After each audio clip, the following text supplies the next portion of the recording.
I think it is time for some more Dartmoor stories, a place of pixies and witches and weirdness, and also great beauty and archaeological fascination, a place of artists, wilderness seekers and folklorists.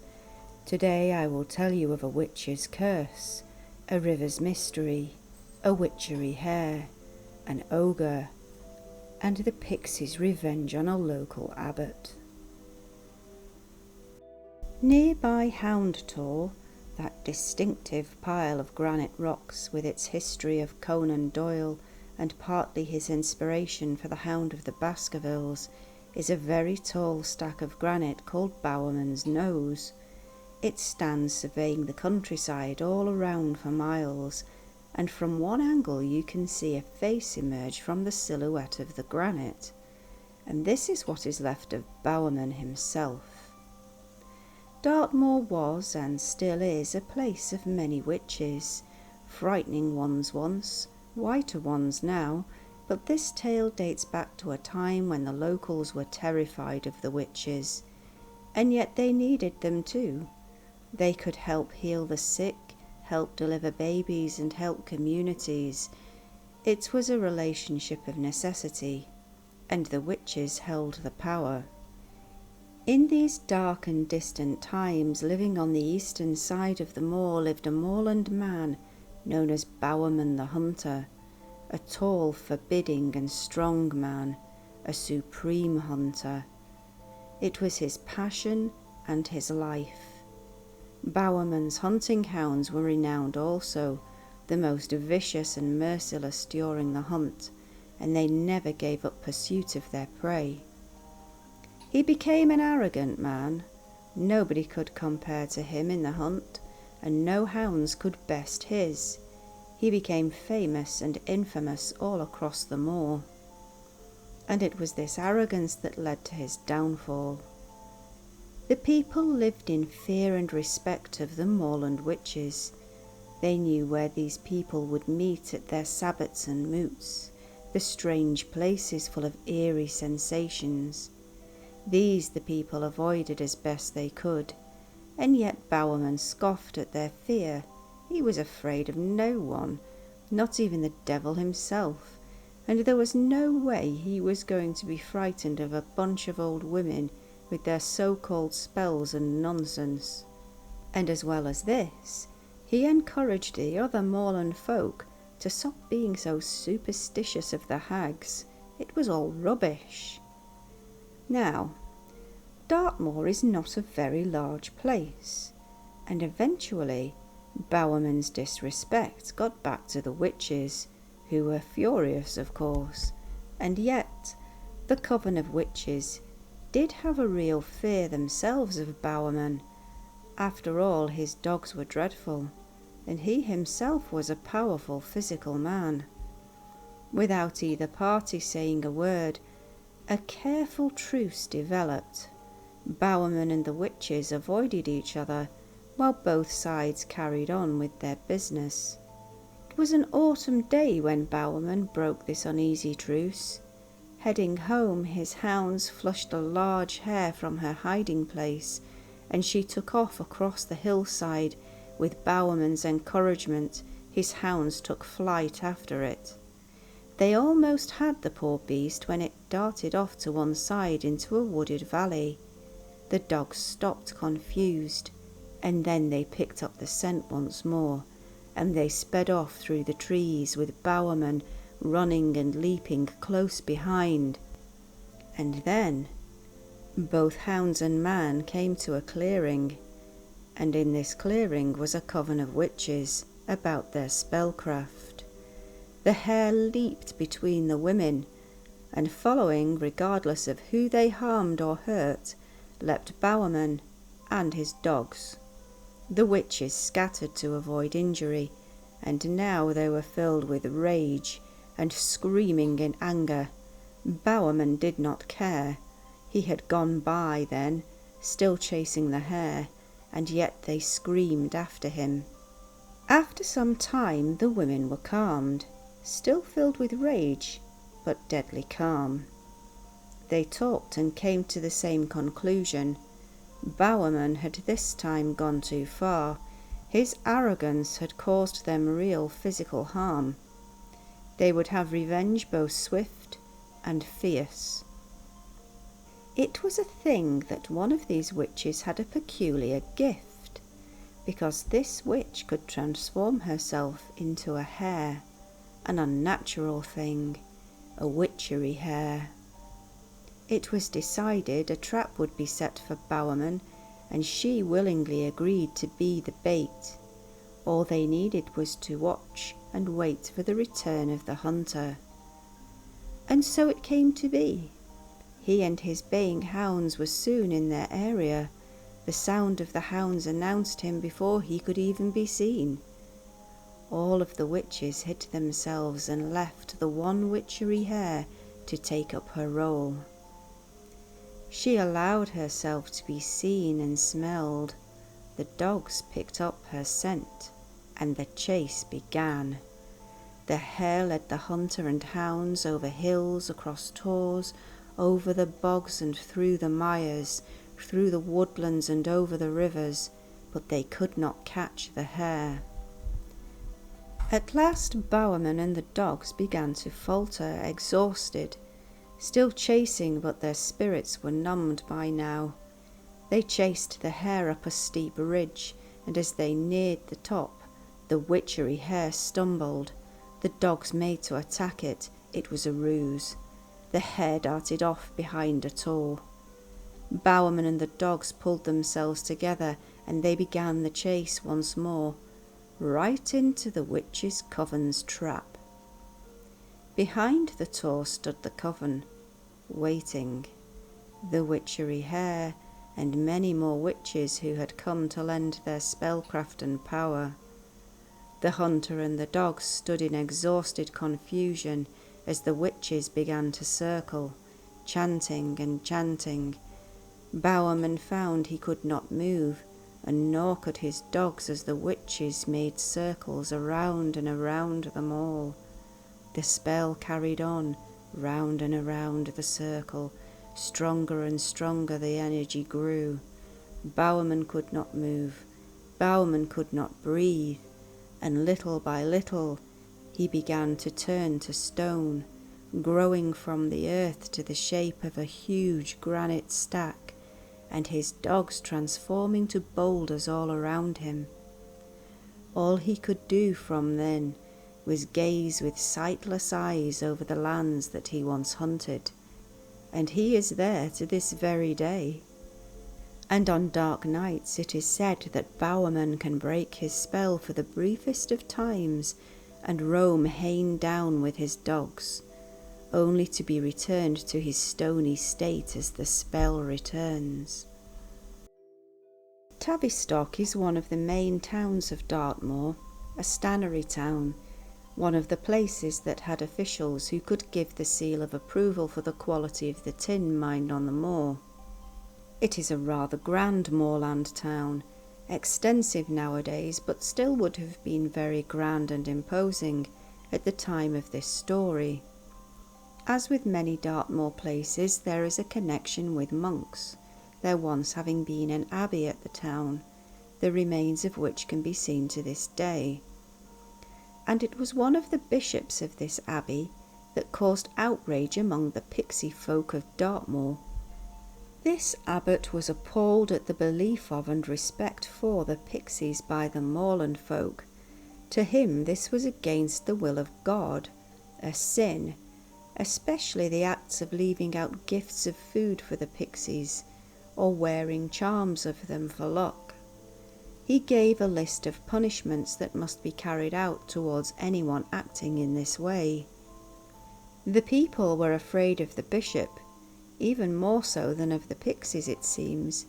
He could have the last say about who entered heaven or not. The Pixies soon came to hear about all of this. After all, Pixies miss nothing on Dartmoor. They decided to have their revenge on the foolish man and his abbey and stop this persecution. It was the abbey's dairy that felt the wrath of the Pixies first. All of a sudden the cream would not churn to butter, and the kitchens were next. As with all good churchgoers, these devout monks and the bishop would partake of fish on a Friday, fish which were caught on the moorland rivers and streams, where they were plump and plentiful. But now, no fish could even be seen. The Pixies had placed a spell of invisibility on them. Monks walking the moors would find themselves pixie-led, walking around and around in circles, lost in places that should be familiar. The monks complained to the abbot, but to him these things were irrelevant. After all, it wasn't he himself lost on the moors. Who cared? Tavistock Abbey was famous far and wide for its still room, where ale and cider could be made and stored. In fact, the abbey was renowned for all of the fine foods that the monks seemed to produce and devour, copious amounts every day. The cider was apparently a thing to wonder at, but it was the heather liqueur that was the pride of the abbey. Its creation was kept top secret from the ordinary folk. Special visitors would be offered the odd glass, and only 2 monks in the whole abbey ever knew the recipe and method of making this heavenly brew. The secret was passed down on the death of one of the monks or the other to the next person who would be the brewer. It was even kept a secret from the abbot. The abbot's obsession of his war with the Pixies was growing increasingly irrational, and at one meeting in the chapter house, he announced that not one single drop of heather wine would pass his lips until each and every Pixie had been driven from the moor. Only water would quench his thirst. The Pixies heard all of this also, of course, and that night one of the small creatures crept into the abbot's bedroom, and there he changed the water left out for the abbot into heather ale. The abbot took a swig of what he thought was water, astonished at the heather wine, and relishing its distinctive and wonderful taste. Maybe he had been too harsh with himself. He shouldn't have to do without the brew because of the Pixies. He was, of course, the abbot of Tavistock Abbey. He finished the glass and instantly craved another. He wandered down to the still room and sent the brewer of the still and cellar away. He must keep secret that he was not abiding by his own pronouncement. All of the servants left, and the monks, and the abbot began to help himself. One more glass was not enough, though. He drank another, and then another, and many, many more, until eventually he collapsed on the floor in a drunken stupor, out cold and snoring loudly. And of course the Pixies had watched all of this from secret corners, and now they arrived in the open to pull the abbot's ears and his nose and poke him hard and mercilessly, rougher and rougher, until the abbot began to rouse, and then they would soothe him delicately back to sleep, and then begin the torment again, and this went on, until eventually the abbot came round as much as he could and started swearing, cursing and screaming at the Pixies, first in Latin, and then in the coarsest English that even the lowliest servant could understand. Of course, by now all and sundry from the abbey had come to see what on earth was going on. The day after, the abbot was extremely sheepish, not to say very hungover. He had been drunk and swearing, and had proven himself to be a liar who broke his vows. The news soon passed all over the parishes of Dartmoor. The abbot was a fool. He was a laughing-stock. The abbot was incensed. He would have greater revenge on the Pixies. The following day, a strange monk arrived who had travelled from the Holy Lands. The Pixies were not the main cause of this, in his opinion. This was an act of the devil himself and his temptations. and he told his opinion to the abbot. As far as he was concerned, the Pixies and the devil must be excommunicated. The abbot was delighted at this suggestion, and also that this man had provided him with an excuse. The devil made me do it. High Mass was held the following day, and each and every monk was in attendance. Every single corner was blessed with holy water, every nook and every cranny. And then they ran out of water, and they hurried to the well to get more, which they used to bless all of the grounds and the lands belonging to the abbey. And it worked. Not a single pixie returned to the abbey, and fishing resumed, and the butter was churned, and the heather ale was there for all. The strange monk traveller could not be found anywhere, though. He had simply gone on his way. To protect the abbey from the Pixies' planned revenge this time, a huge granite cross was carved and set upon the edge of the abbey lands at Tavistock, and even to this day it is called the Pixies' Cross, and it stands on Whitchurch Common, which is now a golf course. For our next tale we head to Sharptor, and a lonely but beautiful farm called Robr Farm that sits beneath the Tor, close to the haunting River Dart that tumbles and bubbles as it falls over rocks and boulders of the gorge nearby.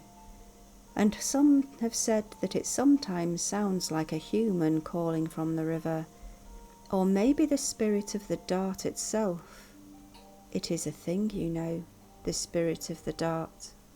Living at the farm was a young man, a farmhand whose job it was to tend and care for the cows and bullocks. The tale told is set in winter. The farmers were huddled around the kitchen table, food eaten and the conversation turning to the events of the day, the usual banter and gossip. Suddenly the boy burst into the room in a panic. Someone was down by the river calling for help. The farmhands dragged themselves from the warmth of the kitchen and made their way carefully through the cold winter's night across the land and down to the River Dart. And yet all that could be heard was the river itself, and the call of tawny owls roosting high in the trees. The farm workers scoffed at the boy. He must have thought the river and the owls were a human voice. And then another sound joined the owls and the rushing water. A faint human voice that called, "Jan Coo! Jan Coo!" The men peered into the darkness, confused and frightened. They began to search, calling back into the darkness, "Where was the person? Do you need help?" The voice stopped at this, only the owls and the river's sound remaining. One man, a shepherd, called for another, the ploughman, to run to the farm and fetch a lantern. The man did this, and on his return they all searched in vain, but there was nobody there. They pulled themselves together, shivering at the cold and the strangeness, and returned to the farm. Next night the same thing happened. The lad ran into the room in distress. The voice was back.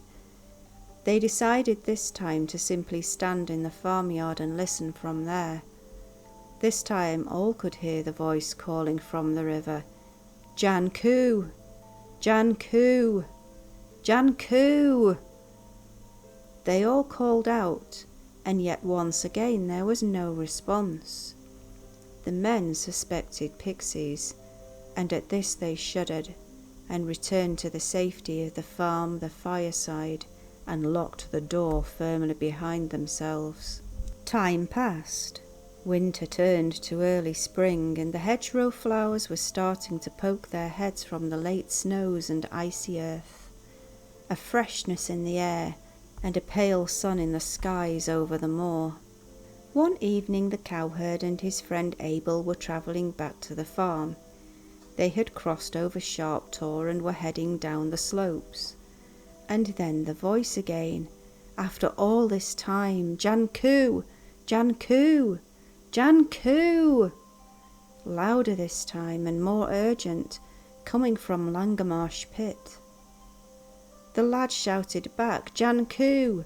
Jan Coo! Jan Coo!" And this time the voice replied, repeating the same back to him again and again. The lad looked to his friend. It must be him that was wanted. Abel should go to the farm and he wouldn't be long following him after. He would just go and see if he could find an answer to the mystery. He bounded off, past the boulders and down the hill, towards the River Dart. Abel could even see his friend pick his way over the river and heading to the pit where the voice still called, and all at once he was lost sight of. Abel carried on to the farm, still hearing that calling voice, calling his friend. At the farm Abel lifted the latch of the front door, and at that second the voice stopped. Silence, eerie and forbidding, fell. Inside the farm, workers were already sat waiting for their food after a long hard day in the fields, and they welcomed Abel, and he explained where his friend had gone. They agreed he would be back and be able to tell them who or what was the cause of the strange voice. But hours passed, and the ticking clock ominously marked the passing time. The lad had not returned hours later, and by now all of the household were worried. They rose and they gathered lanterns and ropes and readied a pony. They headed to Langamarsh pit, praying they would find the lad, and praying they would not need the pony to drag him or what was left of him out of the marsh. But they found nothing. He had completely vanished. Could it be the Pixies, or the river spirit, the spirit of the Dart? And to this day his body was never found, and to this day the voice never called for Jan Coo again. The spirit of the Dart still holds a fear for many in Devon though, all the way from its birth on Dartmoor to where it meets the sea at Dartmouth. And there is a small poem still used today in that very part of Devon that tells of how every year the river will take a life in sacrifice, surely a memory of a time much older. River Dart, every year thou claim'st a heart. We travel back to Tavistock again for this next tale, where once lived one of Dartmoor's many, many witches, and with her lived her grandson. Theirs was a typical Devon cottage, mud and wattle and daub walls, thick and solid, standing heavy on the earth, and topped with a thatched roof of reeds, not unlike our own old cottage when we lived in Devon. The moorland folk knew of her reputation. She knew spells and magic, both dark and light. Sometimes they needed her help, but other than that they kept a respectful distance. This particular witch had one spell that she was renowned for, because she was a witch who could transform into a hare, as could the one who helped trick Bowman in the story before. Maybe it was the same witch. The witch and her grandson had developed a plan to help them get by in their poverty. The lad would go to the local manor and ask to see the squire, who had a great love of hunting and had a very famous pack of hunting dogs. The boy would always tell the squire that he had seen a huge hare in the fields, perfect for hunting and fat for eating. The squire would gather his dogs and grab his gun and head out to hunt the hare, tipping the lad a little money as he left. And the lad would then run straight back to the grandma's and wait for her to return when she had finished her part of the ruse. And this is how they made a little money from the squire to keep a little extra food on the table. Once the squire was out in the fields, the witchery hare would wait for the dogs to get near, and then she would set off, over hills, down the valleys, through the dangerous marshlands, over the rocky tors, through the ancient woodlands. They would return to the manor exhausted and defeated. Not once did the squire and his dogs even get close to the hare. It was almost as though there was something uncanny about it. And it was this thought that grew and grew in the squire's mind, because it made no sense. The faster the dogs ran, the quicker the hare sped away. And how come that same lad always turned up before the weird hare and the fruitless hunt? And so the squire put the word about that he was looking for a particular boy, and eventually word got back to him of who the boy was and where he lived, and who he lived with, the witch. The squire left his usual routine for a while and set men to watching the witch's cottage, and it wasn't long before one of the men returned to the manor with news of who and what they had seen there. The witch and her grandson had left the cottage together and were heading over to the manor house. The squire prepared himself and his dogs and waited, knowing what was about to happen. As usual, the unsuspecting boy arrived at the manor and asked to see the squire. The boy came, gave his message, was given a sixpence, and he left. The squire, though, was already ready this time, and had been waiting. So he was able to rush quickly to the field, quicker than the witch expected. This time the hare panicked at seeing the hounds waiting for her. They almost grabbed her. She shot under the gate and sped away. The hounds and the squire gained on the hare closer and closer, heading towards the cottage. Once there, the hare dodged the baying hounds and slipped through a gap under the door of the cottage. The hounds paced back and forth, their voices filling the air and their claws scratching at the wood.